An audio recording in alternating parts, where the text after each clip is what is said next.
सकीले हमरा नियन केहू दीवाना ना बा। रहब हर जन्म हम तुहार तू हमार। जब हम बादल बन जाइब तू बारिश बन के अइह। जब सांस भी कम पड़ जाई तू हमरा दिल में समइह। रिमझिम सावन की बूंदे तू हर मौसम बरसइहा। जब सांस भी कम पड़ जाई तू हमरा दिल में समइहा।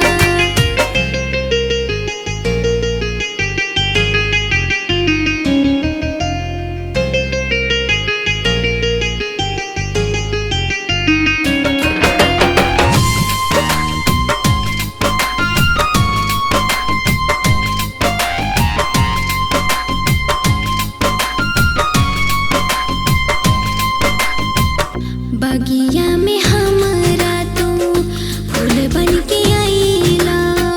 खुशबू बन के हमरा दिल में समइला।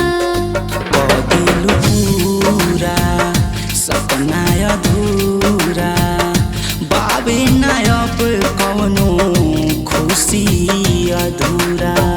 पूजे लगने तोहरा के हम मान के खुदा।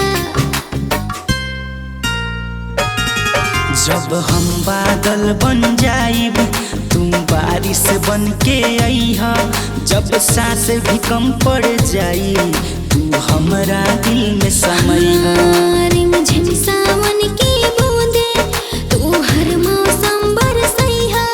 जब सांस भी कम पड़ जाई तू हमरा दिल में समइहा।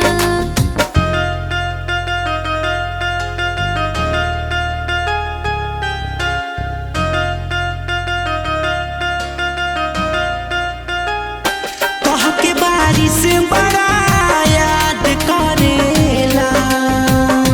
आज भी हमसे हर बात करेला।